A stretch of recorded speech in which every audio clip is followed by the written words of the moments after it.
Hello brain, আসসালামু আলাইকুম। আশা করি আপনারা সবাই ভালো আছেন। আলহামদুলিল্লাহ আমিও ভালো আছি। আজকে আপনাদেরকে এমন একটা জায়গা সম্পর্কে বলবো, অথবা আমি এখানে যাব, যেখানে যাইলে আপনাদের সবার মন, যারা বেকার আছেন, বসে থাকেন, সুখ করে, তারা ওই জায়গাতে গিয়ে ঘুরে আসতে পারবেন। তো আমি এই ভিডিওতে ওই জায়গাতে যাওয়ার জন্য কি নিয়ে যেতে হবে এবং কত টাকা খরচ হবে সবগুলো এই ভিডিওতে তুলে ধরবো। সবাই শেষ পর্যন্ত দেখে থাকুন। আমি চকবাজার থেকে গাড়িতে উঠে বহদ্দারহাট আসলাম। তো বহদ্দারহাট থেকে আমরা আরো কয়েকজন ছিলাম, সবাই হাঁটি হাঁটি পুকুরপাড়ার ওইখানে চলে যাব। তো পুকুরপাড়ার অপোজিটে কতগুলো আপনি সিএনজি দেখতে পারবেন। ও সিএনজি মামা দেখে বলবেন বলিরহাট যাবেন, ওনারা আপনাদেরকে নিয়ে যাবে।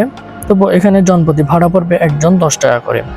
তো আমরা সিএনজিতে উঠে পড়লাম। এখন আমরা জনপ্রতি 10 টাকা করে মামাকে বললাম বলিরহাট যাব। তো উনি আমাদেরকে বলিরহাটের এখানে নামাই দিবে। তো আমরা চলতে চলতে রাস্তার ভিউটা একটু উপভোগ করি।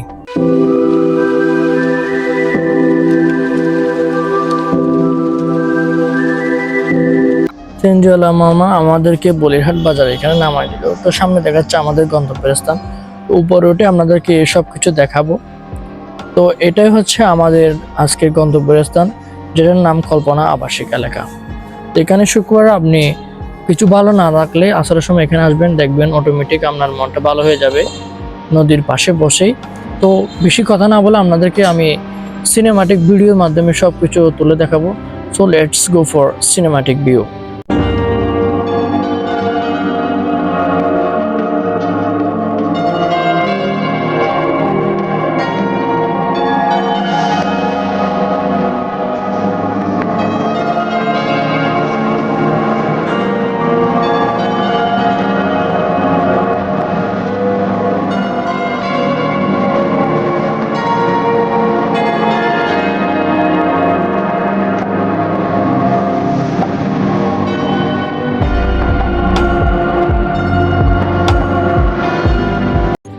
আজকের ভিডিওটা এতটুকুই।